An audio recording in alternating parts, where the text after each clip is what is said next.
Coming to you direct from the nerve center of the galaxy's greatest comic. This is the 2000 AD Thrillcast.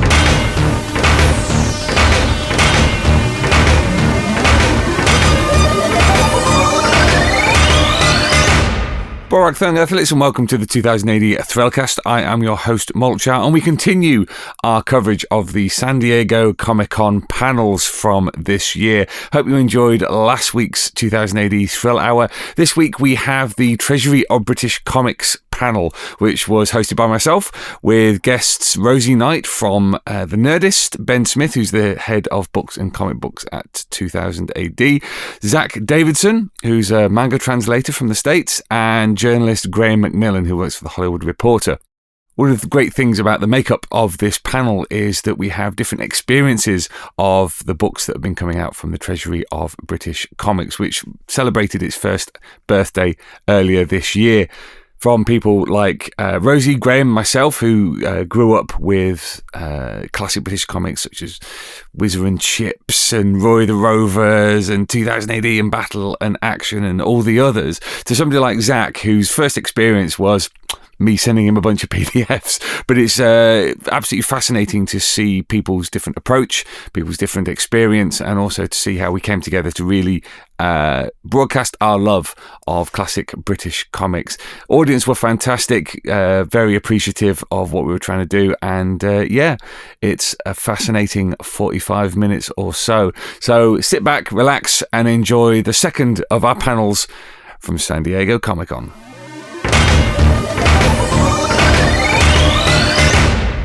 Welcome to the Treasury of British Comics panel, the first one ever at San Diego. How many people have been interested in British comics?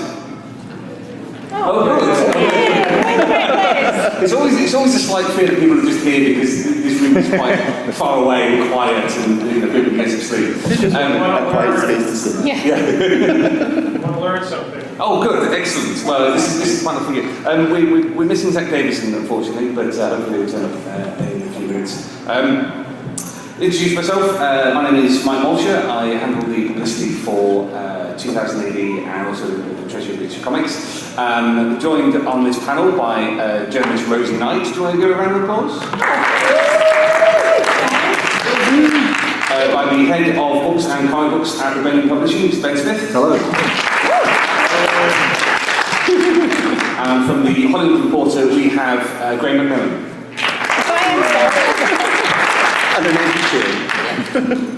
So, this panel is all about British comics. Now, to give some context for why Treasury of British Comics exists and why we're talking about British comics, last 2 years ago, the publishers of 2000 AD Rebellion purchased the archive from IPC Fleetway, which was one of the big two publishers in British comics in the 1970s and 80s. You had IPC Fleetway and you had DC Thompson. For those of you who know Dennis the Menace and Beano and Dan The other Dennis the Menace.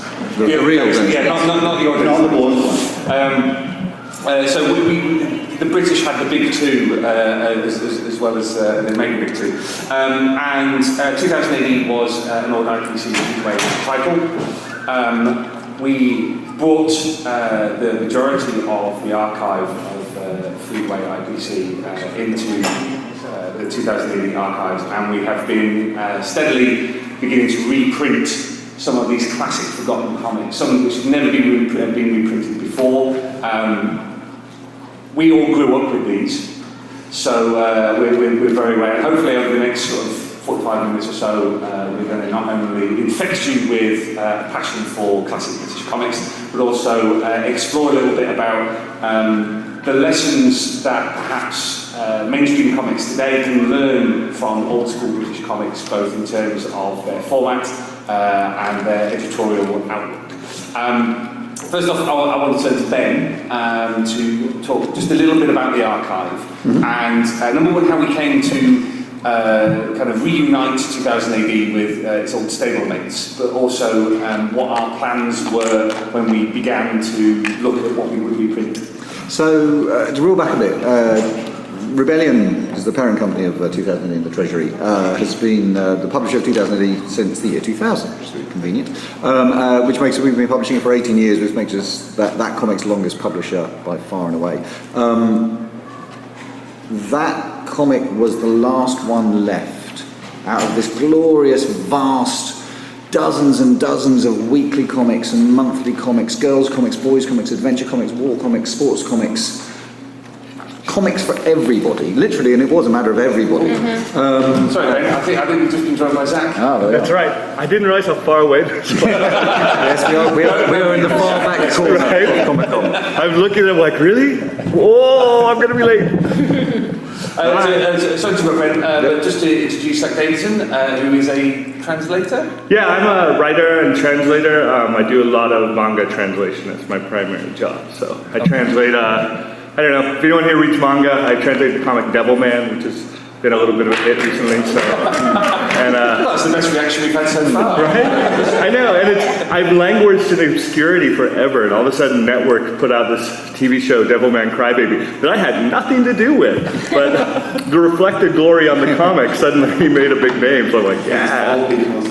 Right, exactly. But I'm via David Brothers, formerly of Image, I invited Zach onto the panel because it'd be interesting to get an outsider's perspective on the British comics that we're talking about, and also whether there's any kind of synergy between what manga does and what British comics do. Yeah, and I was super excited because I've been a fan of British comics forever, you know. So yeah, it was like, oh, I got to be on a British comics panel. That's maybe my one chance of all of my life. Do you need me to talk about Judge Dredd or anything? That too. Brilliant. So let's. We're in the 90s. There were dozens and dozens and dozens of comics, and the owners of the company at the time I had only acquired it because they also had the license to print Disney comics, which is what that company did in the rest of Europe. And so over the course of 8 years, they went from dozens and dozens of comics to 2000 AD and the Judge Dredd magazine, and all of the others were basically just wiped out. And then we bought 2000 AD, saved it, put it back to number one on the newsstand, best-selling graphic novels, launched in America, all very successful, movies, yada yada yada. Meanwhile, they'd done nothing with all of these pages of comics. From all these dozens of other comics, and it was on a plane to San Diego 8 years ago that Pat Mills, who's the founding editor of 2000 AD and a British comics legend, started talking to me about Misty, which is the great Lost Girls comic, the great girls horror comic. And now I've got to apologise because I'll talk about girls comics and boys comics and things like that, and that's just the language that we used at the time. That was very much how things were sold. Girls would lend their comics to their brothers, and their brothers would lend their comics to the girls, but that was the way things were sold back then. But anyway, so Pat started talking to me about Misty, this supernatural horror comic, exclusively targeted girls, and that sounded really interesting. And why is that not available, and why had I never heard of it? Because I didn't have a sister. So we looked into acquiring that under license from Egmont, and I certainly discovered that the people who were running the archive there just hated running the archive because they wanted to be doing Star Wars licensing and Disney licensing, and the last thing they wanted to do was take care of this vast treasure trove of amazing British comics that they weren't really interested in.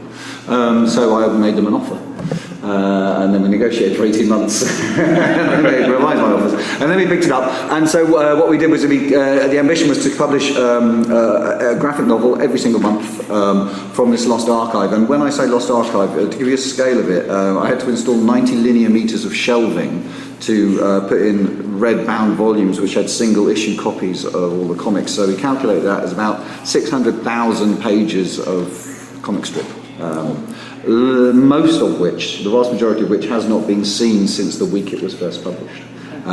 So that's been amazing. So we've done, I think we've got 15 books now that we've done, and we've started selling. And the thing about it is, there was no conversation about British comics. If you're a British comics fan, you would know more about the history of American comics than you would about the history of British comics. And I do this for a living, and I've spent the past 2 years going, oh really?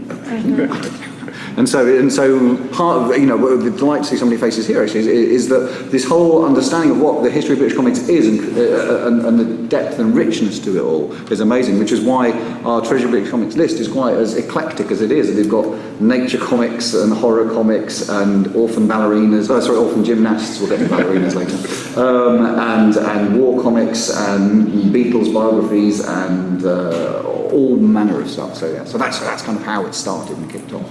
Well, one of the things that fascinates me about the archive is what Michael Carroll, for those of you who don't know, Michael Carroll is a writer who works for 2000 AD, writes shows Dread, but also he's fascinated by the history of British comics, and he's done these amazing kind of family trees, because all these comics are connected, because they were folded into one another. There was this tradition of hatch, match and dispatch.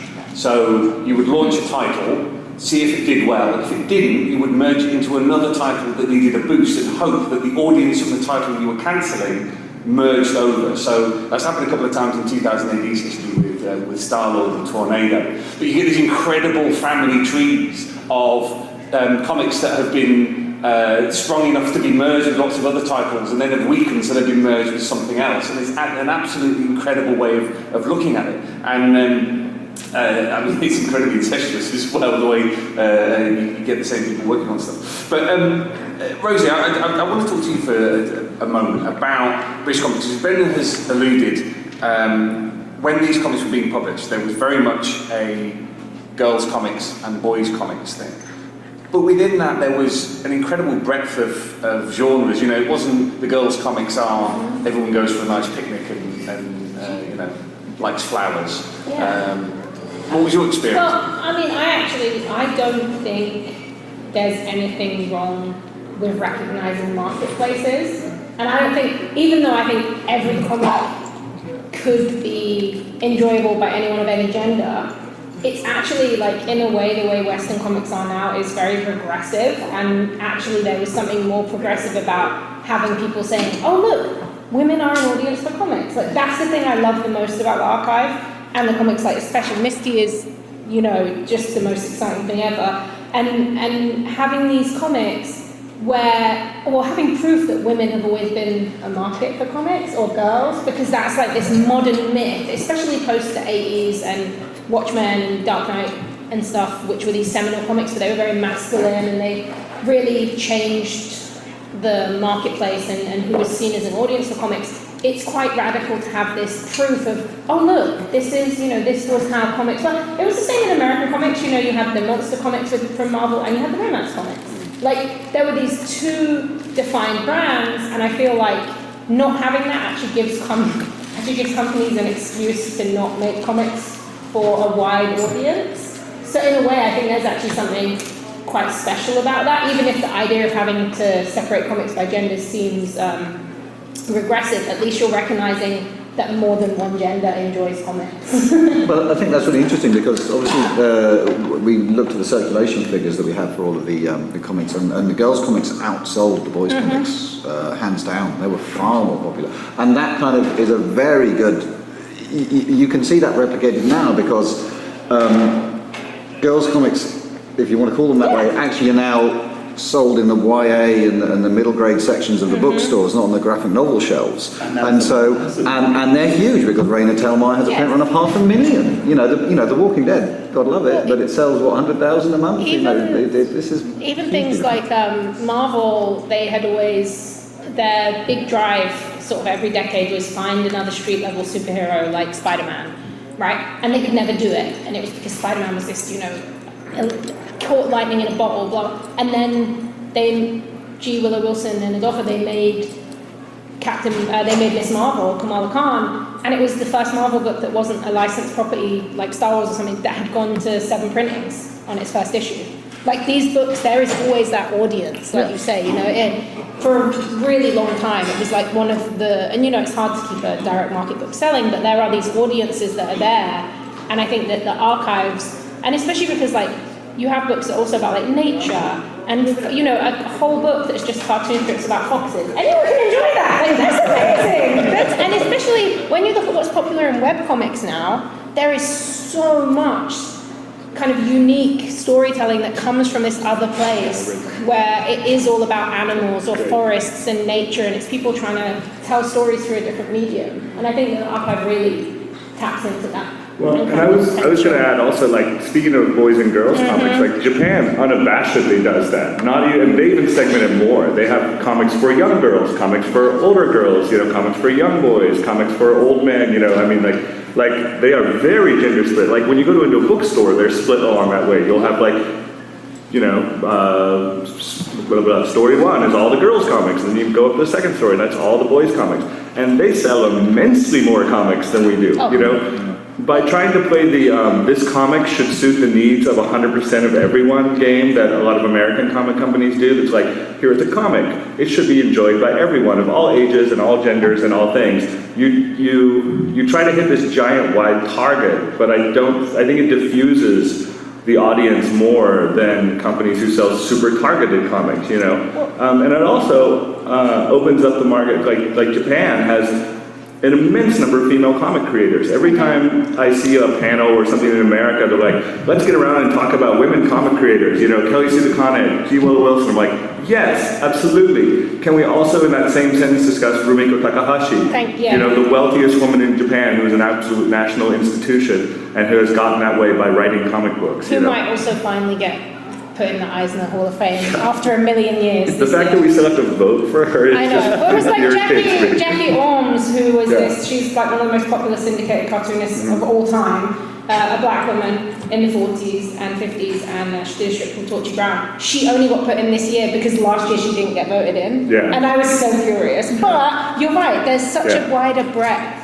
of people who make and read comics. And I recognize, I thought it was funny because my favorite one, the ones they sent me, was definitely Bella of the Bar, the orphan gymnast, because it reminded me so much of one of my favorite Japanese comics called Yuwata-chan, the fashionable judo girl. And it was just a ridiculous comic. It's so good, but it's just so bizarre. I think you're right. Like when I was looking through this and I was thinking about having Misty and then having the war comics, or even if you think about it, with having Misty and having something like 2000 AD or something, it is like shonen and shoujo. Right, it's exactly. this idea of targeting your stories and also telling who's writing a comic nowadays about a ballerina. Oh, actually, Tilly Walden is. She's amazing. You should read it. It's an autobiographical comic from first second. But they're a book publisher. No one's making newsprint comics or weekly comics about someone who's a young girl doing ballet, or a young, or a fox exploring a forest. It's all very consumed by superheroes, and if you talk about who are comics targeted to, even if comic like Marvel or DC says, oh, we're targeting it for everyone, they're not. They're targeting for a very small, specific market that they see as profitable, which is changing, but exactly, but I think that is exactly what this archive can teach modern comics. Within the girls' comics, there were exactly what you were talking about. There were juvenile kind of teen girls' comics, which also have some other content in as well, and then there was pure comics for girls as well. But there were different types of girls' comics. So there was, and this is separate entirely to romance comics, which were another genre completely, and largely for women. They weren't. It's very frustrating in modern comics too when you have people like that. We need to make a comic for girls. Romance. I mean, it's like they're stuck in that one genre. But same with Japan. You've got these wonderful girls horror comics. You've got these wonderful girls action series. I mean, you've got Sailor Moon, right? I mean, you've got just all this great stuff. One of my favorite things, I don't know if you ever seen this, everyone knows Sailor Moon, right? If you ever see her original design concept, it's one of my favorite pieces of art on earth, because Sailor Moon was originally Pack and Heat. She didn't have magical swords or anything. It's Sailor Moon with just these awesome, super realistic drawn guns. Yeah, the power of love and friendship came after.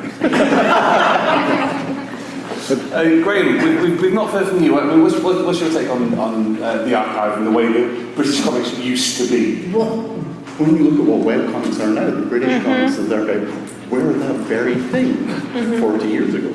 It was all there. The market has already existed and been there. And then it vanished because of market forces or because the owners were not interested in doing it. Yeah, I don't even, everybody said, oh, it's because, computer games became popular in the 90s. And there are lots of bunch of excuses, and it was all genuinely what it was. You might have lost. Became popular. Yeah, exactly. But you also might published Sonic. Yeah, well, that's true. But again, it was shaving down the audience. I mean, interestingly, girls' comics did die off in the 80s rather than the 90s. All comics kind of were ended in the 90s in Britain. Yeah. But in the 80s, girls' comics ended actually, weirdly enough, as the preconception was that they had to be teen magazines, and so they kind of the teen comics transmogrified into teen magazines, and then the juvenile comics got left behind. But it's so funny talking about boys' comics and girls' comics because I bought Misty. Mm-hmm. I remember reading Bunty, and it wasn't because my sisters were reading Bunty. I liked the stories. Yeah, I read Josie and the Pussycats. I mean, yeah, exactly. I while simultaneously reading Marvel UK's Transformers title, I was reading my sister's Marvel UK Care Bears title as well, which is brilliant. If you ever get a chance to check out Marvel UK Care Bears, I know it's a different company, but it was... those old UK books are so wild though. Well, I mean, this is kind of what I want to come into. One of the aspects that we were talking about yesterday, Graeme, was the class consciousness in old school British comics, and especially the girls' comics. The girls' comics are all class war comics. Oh my God! Well, I mean, talking about Bella at the Bar, it's a class. I mean, it's essentially Billy Elliot. But with, totally. I thought of that instantly when I first saw it. I'm like, oh, hey, Billy Elliot, but much earlier. A working class girl who lives with an incredibly abusive uncle and aunt, and dreams of being a gymnast. And by abusive, we're talking on a Dickensian level, right? Like she's actually at one chat, like physically chained to a table, and like it was just. What's incredible about these comics? They are so intense. They're like girls comics, and they are. I mean, what's the Ginty comic that we were talking about last? Oh, Land of No Tears. I have it on my phone. Something you can read. Ginty was incredible. And it's at times almost offensive. I can't believe you're going to republish it now. But once again, Ginty would be fine in the DC Vertigo line. Like you would see that there right now, and you'd be like, it fits. Completely. There's always Ginty it was a mixed genre. So it was effectively an adventure sci-fi as well. So we reprinted The Land of No Tears and Human Zoo, which are in terms of premise, are fairly straightforward, kind of slightly dystopian sci-fi with a moral twist. But in terms of the characters, but they put the characters in the absolute ringer. It's really kind of hard stuff, and there are some interesting choices of words. A lot of this stuff is of the time, and so we do have trigger warnings and things like that when we put the collections together. Because some of it is retrograde and doesn't stand the test of time. But some of it is even better because of that. Yeah, exactly. Again, you have audiences now, or you have creators now, publishers now, who shy away from what they expect the audience wants. And then when you look at something like Land of No Tears, it's amazing. You can't imagine a publisher now saying, we're going to do a science fiction story aimed at girls, but it's going to be this class war tale that involves... Well, they're also incredibly visceral. I mean, what I find amazing about the 70s girls comics, and I should just say, by the way, that the 2000 app or the 2000 website has free preview pages of all of these books in the Treasury of British Comics tab, so you can go away and just look online and you can see samples of what we're talking about, what we have down on the stand downstairs. The girls' comics stories were emotionally so much more advanced than Wham Biff Pow, which was a lot of what some of the boys' comics were doing. And the revolution that 2000 AD brought about in comic storytelling was because all of the writers on 2000 AD had spent the 5 years preceding it writing girls' comics. And doing some other things as well, but they'd all grounded themselves in the emotional honesty of those comics. And what's fascinating to me about the violence, because whereas boys can have the release of ultra violence, as it were, in some of their comics, in the girls' comics there is violence, but it's very, very, very sparse. And when it happens, it is far more like you sit back from the page and you're like, oh my God, I can't believe that's just happened. Also, as well, I think it's like the sad thing about a lot of stuff when it comes to like stuff like Land of No Tears, which when I was looking at it, I was just like, how is this not? This is the kind of thing that you would expect to have like an artist's edition, hardcover. Every guy who writes about comics is writing about it and stuff. And why is there not a fandom based around this is one of the most amazing things that I've read. And it's very like Moebius-y, like it's very like weird sci-fi, like, you know, nobody else is Moebius, but there's sometimes when stuff is aimed at women, it is seen as lesser. And that historically has been the way, and I think that means a lot of people actually lose the chance to enjoy it. Because like I'm saying, you bought Misty, you read these things because you found them. But in society, people are told, oh, this is like a girl's story, it's probably boring, or it's about this, or it's about that. And you have this archive that just completely contradicts that. But also as well, like the class thing is really interesting because I think that is so intrinsic in British storytelling. So even like you mentioned Billy Elliot, Kes, you know, there's all these iconic stories in Britain that are about class and are about class struggle or about just like living and being poor. And I feel like that is not necessarily something that is explored as much in American comics, you know? Yeah, but it's interesting to... That's because in America we have no class. Funny enough, I was having a conversation with someone earlier today about this, and they said, we don't have class in America, we have race. Yeah. And from a business perspective, looking at a lot of the struggles in America, it feels very much like a different way of expressing class and of economic concerns. So it's the same woes, it's the same problems expressed in a different way. It's the reflection where it's like in Britain, there's a really obvious class structure, and that lessens the conversations around race because people will be like working class, and it's one thing, but no one thinks about what it's like for like black working class people or whatever. Whereas here, it's focused on the race, so no one talks about poverty or like. So it's this weird kind of reflection of like broad terms. But I have been pretty shocked by the lack of general conversation when you talk about like people always say to me here like, oh, there's no working class in America, and I'm like, well, there is, but you just don't call it that, you know. And I think these stories are such a interesting thing of like what kids' stories, like even if you think of like a mainstream comic, please put up your hand if you can think of one, because I'm not trying to be like derivative to them, but like I can't think of like a superhero story that's like aimed at kids that's about like class. Well, and I think, but when you talk about class as well, I think we are talking also about poverty, and these comics were also there were a handful of pence. There were 4, 5, 6, 7 pence. Yeah, they're accessible. And they have, you know, we're not talking about class struggles in a sense in these stories that where it's behavioural, that you know the kid is behaving wrong and therefore is not, you know, going on. It is about poor people without money. You know, some of these characters are just very, very, and that's not what they're about. But their background is they're coming basically close to the gutter, or they're, you know, as Bella doesn't ever seem to go to school. She's cleaning windows for her uncle, and she goodness knows where she's been exposed to gymnastics, but she's a natural talent, and she just has to try and find ways to get through to it. But she's literally it's not bred. It's kind of close to the poverty line. Yeah. But that was just. But that's where she's starting, and then things are. It's not this is explicitly a story about class, but it is implicitly a story. Yeah. And I think as well, like that is like, if we're talking about what things people can learn, like some of the best comics in the world, like say Jack Kirby or something, he was someone who did, like Ben Grimm, he's from Yancey Street, he's like reflecting this kind of poor, very specific like New York American upbringing. So there's like pinches of it, but it's less political or explorative, because I don't think those stories aren't told as much as they're in Britain.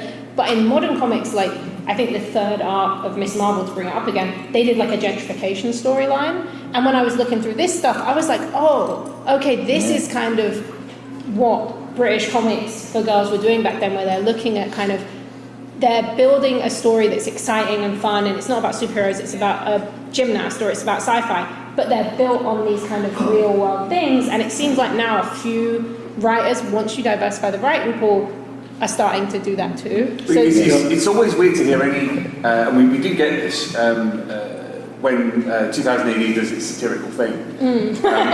We get people telling us, well, take the politics out of comics. What comics have you been reading? I love that conversation. Take the politics out of comics. Like it's so funny because you said that. Like, there's not that many American comics about class per se, but there's an immense number about race, obviously. You know, and even then, when you think about it, like the original Superman comic, he was a blue class working, working class hero who punched out the tycoons, right? That was his whole And he was an gig. immigrant. Yeah. You know, so it's those things, those stories are always intrinsic. The first, you know, Captain America, first issue, front page, he's punching Hitler. That's very political because these stories are, every story is political. Everything, you can't have an apolitical story. And 2080 is a great example of that because people will be like, I'd like a non-political Judge Dredd comic. Yeah. I would like to see what does that look like. They will say that, they're like, literally, oh, what does that look like? I can't imagine it. When they did recently, and it's a little bit off topic, kind of not 'cause talking about girls' comics and stuff. You guys did the sci-fi special with all female creators, right? It's really good.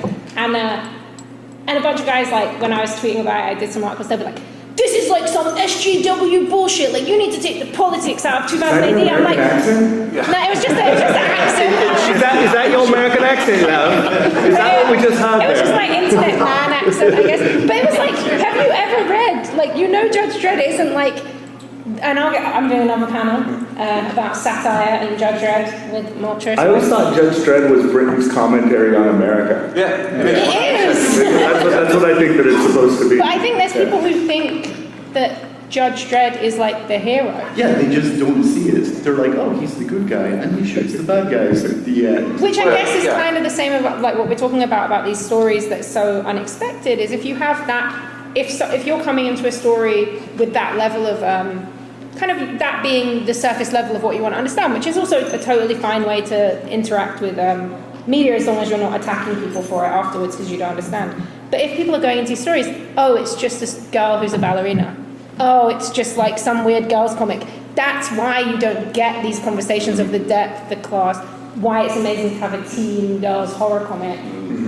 You know, I still can't think of a contemporary version of that that's being published. And I've got a question for you guys. I know like a lot of the keep politics out of comics, at least in the American version, tends to be from people who grew up on 90s comics, which was basically the lowest of the low valleys of comics in America, where they did basically get rid of everything that was interesting about the art form and basically But added a lot of muscles. yeah, big muscles and big guns and small bikinis and big boobs and, you know, boom, boom, boom. That's all it was. It was freaking terrible, right? And so the people who read that and sort of imprinted there, they get upset because we've basically gone back to where we used to be. Because, you know, you have Kamala Khan, like you said, who's one of my absolute favorite comics. Miss Marvel, also just completely brilliant. And it's on the same level of social commentary that, you know, Denny O'Neil and Neil Adams were doing with Green Arrow, Green Lantern back in the 70s. So, did you guys, did Britain also go through their 90s phase? Is that where some... Well, no, we just stopped doing comics. The British 90s phase was the comics just went away. Yeah. We didn't have any apart from 2008. Can we talk sport with humour and more? Well, I was just about to talk about humour because if you come down to the 2080 booth, 2806, you will see copies of a book called Faceache, which is a particular favourite of mine, and I think it's particularly important because it's one of Alan Moore's favourite comics. Which is always important. Yeah. Anything that makes him happy. Well, absolutely, and he actually wrote a foreword for the first in the collection of Faceache. But can you not see the influence of Alan Moore when you read them? There's Well, something can we say what Faceache is? Can we Yeah, explain? yeah. Can you explain what Faceache is for the crowd? So Faceache, he's the rubber-faced boy. The strip starts off with him being able to just gurn, so mould his face into like sponges, yeah. And it evolves quite quickly into him having a completely elastic body. So he can make himself into whatever he wants. And you go from fairly straightforward tales of him scaring the school janitor or something like that by having a funny face, all the way through to what is... I read it, I reread it again, and I reread it again because it's so grotesque. It's basically, he's being bullied at school, and so he forms himself into the shape of an elephant to scare the school bully, who immediately goes and rats him out to the local zoo, who come and collect Faceache. And the last panel of this strip, this one-page strip, is Faceache being carted off to the zoo. That's what it was like back then. You know. Well, no, absolutely, yeah. You know, in the 70s we used to put ugly people in zoos. Yeah. No, it's absurdist and hilarious and just very, very. There were one-page strips because actually we should say that British comics were all anthology comics, so it was all 1, 2, 3, 4, 5-page stories all rammed up next to each other in a 32-page, issue, and so Faceache would just be like one page. But the genius behind Faceache is a man called Ken Reed, and it was amazing to us because the collection we've done at Faceache is the first collection of Ken Reed's comics there has ever been.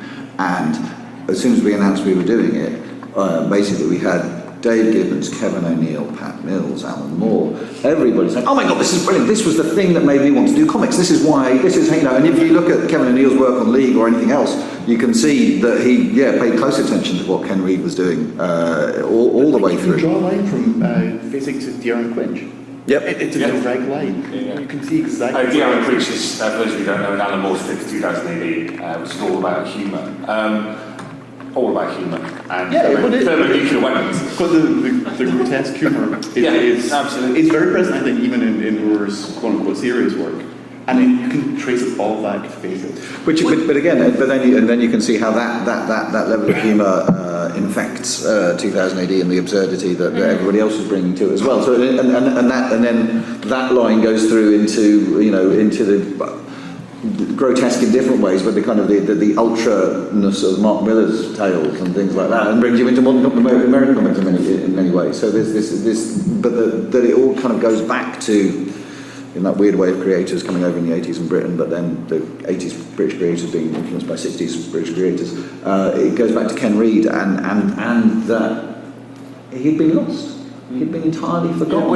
In Britain, you hear an awful lot of stuff. Well, not an awful lot of stuff, but if people are talking about cartoonists, they talk about Leo Baxendale, who worked for DC Thompson and was brilliant.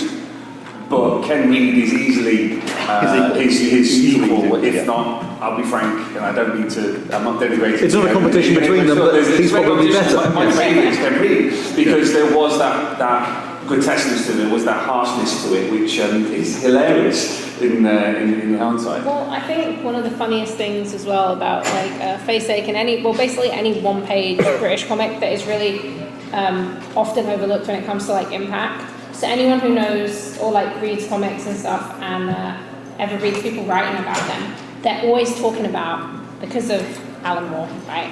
Everyone's favourite cranky comics granddad.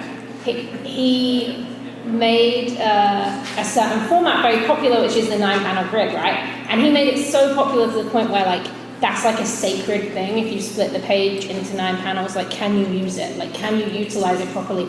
And I remember a few years ago, there's another, it's not included in the archives, but there's a great British comic, a Scottish comic called Orwelly and the Bruins, which were really seminal to me when I was growing up. And I was looking at the pages and I was like, oh my God, these are all 9 or 12 panel grids. And it's just the reason that they have this idea, or that even the formatting gets in and impacts the way that people are laying out these comics. And something that was seen as this throwaway 2-penny comic, it actually has that formatting of this one page with multiple, with a grid with multiple panels, is now seen as the kind of highest end of how to lay out a modern comic. And I love that kind of, the way, you said, you can just draw it all back in, whether it's formatting. It's seen as a real statement. It's the Tom King, Mr. Miracle. Oh yeah. People are like, oh my God, he's using a 9-panel grid, and they're flicking through the archive.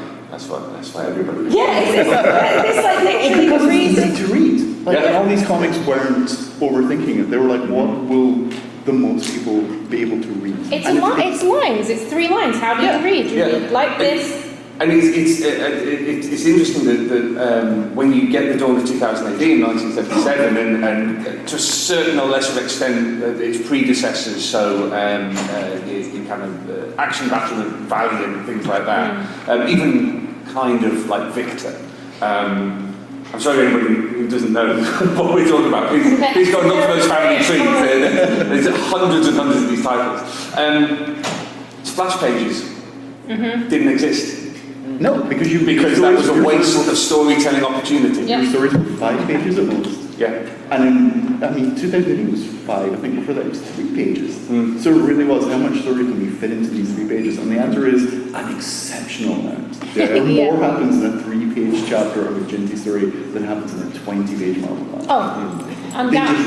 Also the best, I think one of the things that's really lost in this kind of archival comics, and what's nice about, you said, web comics can do it to an extent, the fact that anthologies are really huge now with Kickstarter, you get they know that this comic's going to be on the newsstand. You might only be able to pick up one. You're not necessarily going to pick up the next one. So you've got 3 pages, and in that is a complete story, or at least a story that if it has a cliffhanger, you're not going to cry if you can't get it. Whereas nowadays, a lot of comics, especially like 20-page of story, kind of big 2 comics, is all just to force the reader to keep reading. And sometimes not even with a cliffhanger, it's just like, here's half a story, buy the trade, here's a quarter of a story, the trade has the full story, you know. So I love this kind of condensed idea of just, it's a complete story. Yeah. What's great about the collections as well is you recognise the rhythm. Yeah. Because they have to introduce the concept, move the story forward, end with cliffhanger every single 3 pages. And you adapt to that rhythm really quickly. One of the things I really love about British humour comics, particularly things like Faceache and also Whizzer and Chips, which was one of the things I Were you a whiz kid or a chip I was a whiz kid. Oh, we're at war. I was a chip out. There we go. Sorry, okay, there's a good example. So British comics like to set up conflict, Yes. even within their own pages. So Whizzer and Chips is a single comic, but it was Chips is a small comic affixed to the staples in the middle of Whizzer, and you were either a whiz kid or a chip. The comic every exactly. And this, sorry, I'll mention the thing that I was going to talk about. With the one-page humour comics, quite often you have a banner across the top, which would be the title. All the information you needed about that character is contained within that. So for Faceache, it's the Faceache logo, and it says the rubber-faced boy or whatever it is, and that's it. And then you're expected to go into this world, and it works every single time. So all of the characters, even the DC Thompson stuff, like, you know, Minnie the Minx, Davisson and whatnot, all the information is there. You can pick the comic up and immediately start reading, because one of the elements, and it's nice that we've come onto this, because as we're coming towards the end of the panel, I want to talk about the things that modern comics can learn from this archive. Is, as you say, you've got one chance to hook the reader. You're not necessarily trying to fix them into an ecosystem that keeps them reading and reading and reading. Yeah. You want them to read that comic and enjoy it, for them to get an experience out of it, so that next week they will pick the next one up and the next one. And it may be formulaic, so as, you know, when we're putting together collections, we're very conscious that sometimes these strips can be the same joke every single week, and when you're reading them in big 100-page collections, that can, you know, be difficult. But there's so much about the pleasure it gives the reader. The reader is the most important person in that transaction. Yeah. Whereas so many comics seem to be actually about the publisher. Yeah. Well, there's so much that comics today can learn from these comics. The economy of storytelling is definitely one of them. The idea that everyone deserves a story, both in terms of the reader, every sort of reader deserves a story, but every sort of character deserves a story. You know, the breadth of stories being told in these comics is far beyond anything that's in the American market right now, apart from translated manga. I mean, these comics, the British comics of the 70s and 80s, are manga. Oh yeah, we have it. In fact, one perfect example is the sports comic, which there's loads of. That's exactly what I was going to say. There's so many sports. Well, like right now in manga, as I often tell people, it's like if you're, I mean, in the American manga, we get like maybe 1 millionth of the amount of comics that are actually released on every day in Japan. Like literally, I mean, it's insane. And there is a comic for absolutely every single person in the country. Whatever your hobby is. Are you a gardener? Here's 10 comics about gardening, you know? Do you like... Curling. Yeah, curling. Here's some comics about curling. Are you a figure skating fan? Here's 15 comics for you. I mean, it really doesn't matter. They will target the most minuscule hobby, and then they will have a comic. Cooking comics are phenomenal. God, they have great cooking comics over I think that one of the things, if we're talking about like what you can learn, is like, it's the idea of having stories. Like, you can do a sports comic, and it doesn't just have to be, and there's nothing wrong with like sports strips or wholly focused just on the game of football, but what manga and what these kind of 70s archival comics are, you can have a story that's centered on like a sport or something, but it can really be about the people in the story. It's about using different experiences as backgrounds or jumping off points for creating a story. What they do is, one of the things I think we fundamentally talk about is connecting with audiences, and so one major part of the archive that we haven't released as a collection yet is Roy the Rovers. So Roy the Rovers is 65 years young next year. He he's gone so far beyond the pages of comics, he's in the soccer, football lexicon now. Real Roy the Rover's story was constantly mentioned, at least in the British media, but also internationally in the commentary on the recent World Cup. And basically, Roy the Rovers is a footballer. He plays for Manchester Rovers, and he is the embodiment of fair play and team spirit. And he was eternally popular. And what we have discovered, because we were the publishers in 2000 AD, and we like the sci-fi and the action and the rest of it, and possibly I think it's fair to say that with the exception of a couple of people, largely we weren't the sporty kids in school. But the sporty kids still needed to read. And the thing is, what we've discovered since becoming the managers of Roy the Rovers is that Roy was the route into literacy for generations and generations of men, and really interestingly, sports journalists almost exclusively in the UK, if they're over the age of 35, were kind of turned on to reading by Roy the Rovers and a football strip, and a strip that was about, if they weren't going to read anything, they'd be given, they'd be bought for 7p, the Tiger or Roy the Rovers comic, and because it was short 5-page stories, there's not an obligation to read the whole thing in one sitting. No, you read your 5 pages and you're done, and you come back to it later, whatever. And that way of bringing reluctant readers into literacy was a huge deal, and I think it got taken for granted at the time, and then it was lost. It does. Comics were ubiquitous back then. They really were. Yeah, and also as well, that's like one of, so many of us say it, I'm pretty sure every single one of us has said it, most of you in this room have probably said it. We talk about it all the time, like, comics is such a great way of getting people to read. They're such an accessible, fantastic way, whether it's a young person who doesn't really like reading or an older person who never really got the chance to learn. Like, there are so many incredible stories, and it's like you said, it's an open kind of channel. Like, if you're not that comfortable with literacy, you can look at the pictures, and if you like it enough, maybe you're going to want to kind of understand the words.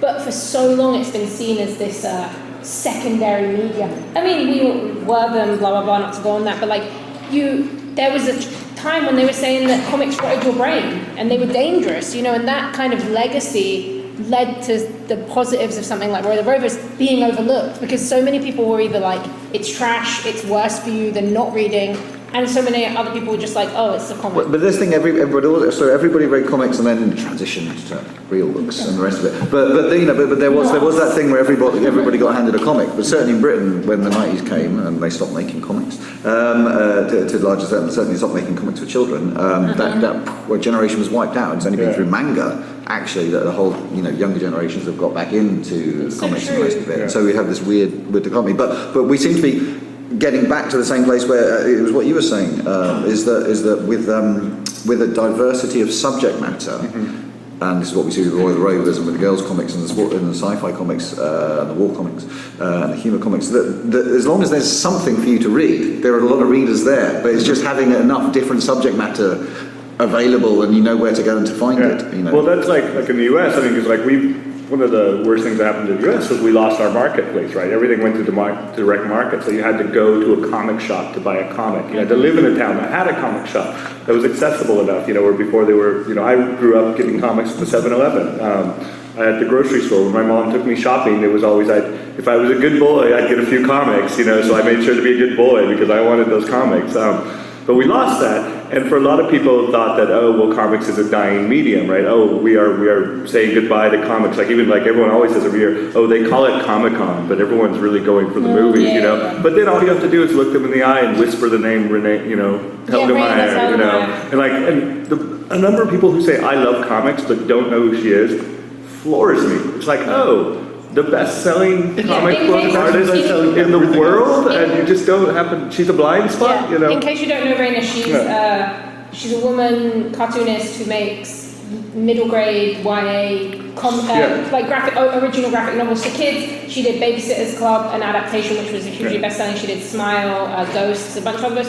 But there were times when the New York Times still had a graphic novels bestseller list, she would regularly have 5 or 6 books. She was like the top In the top 5 seven. forever. And she did it by not listening to everyone. She Yeah. just basically, she's like, oh, you're saying that, young girls don't read comics? She sold through Scholastic, so she's selling directly to them at schools. And she's like, the market is there. Well, I but think- where they're not going to comic shops. Yeah. They're not going to these comic shops that make a lot of female customers feel unwelcome and uncomfortable. She And went to also, them. There's like 1,500 comic shops in the whole of North Yeah. America, so it's not like every Target you go to will have Rainer books, and there's obviously more Targets.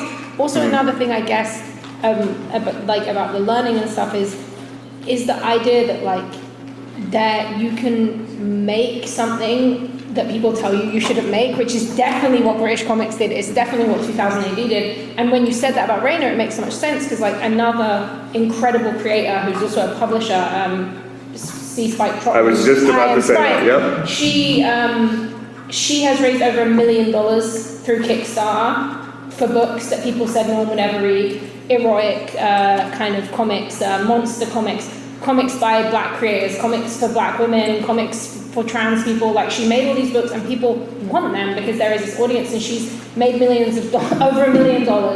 And now, publishers are trying to, you'll notice that a lot of the big publishers in the markets will be copying her the same way, I think, that got misconstrued in a lot of the Western American mainstream 90s comics talk about the ultra-violence, and a lot of people were trying to cape the Judge Dredd, the macho, the kind of, you can't see the face, it's this kind of hero, but they didn't understand that Judge Dredd was a satire of that before its time.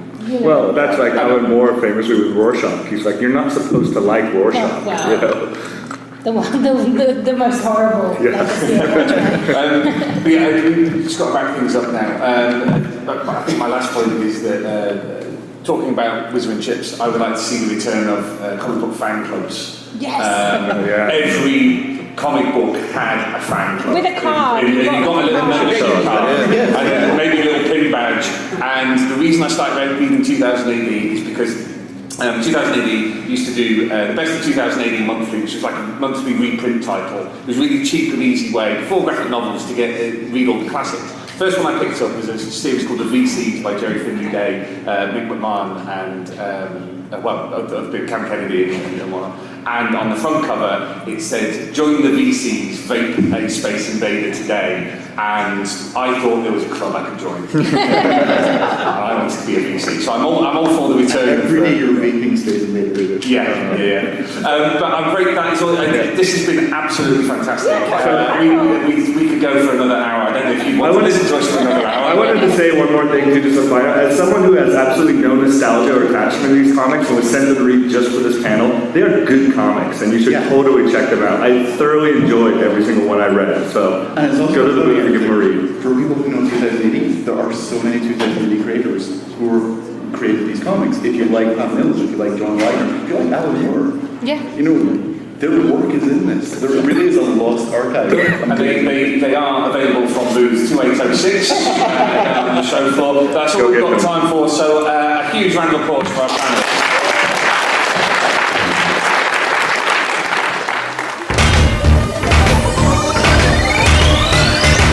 I hope you enjoyed that, Earthlets. It was a fascinating listen for me again as well to hear the different opinions on the stuff that Treasury of British Comics has got out there at the moment, but also the stuff that's going to be coming up. Really exciting times for 2080 and Rebellion Publishing.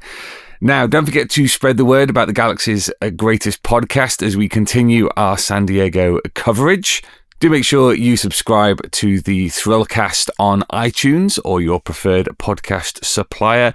Also, spread the word on social media if you would be so kind. And if you have a moment, we would really appreciate you leaving a star review and maybe a few words on our iTunes page, as it helps game the algorithm and spread the word to other Earthlets out there. Well, thanks to all the Squawkstick Thargo for listening to another edition of the 2000 AD Thrillcast. Until next time, Splundig Verthrig.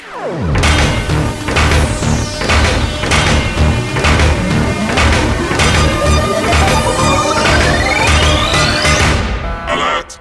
Alert! Alert! Fill power levels dangerously high. Alert! Alert! Read 2000 AD every week.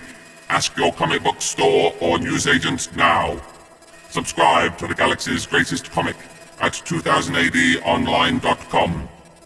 Subscribe digitally on our apps for Apple, Android, and Windows 10. And download DRM free copies from 2000ADonline.com. Alert! Alert! Stand by for urgent updates. Search for 2000AD on Twitter and Facebook. Watch the latest videos at youtube.com/2000AD online. And follow on Instagram at Insta2000AD. Program complete. Shutting down.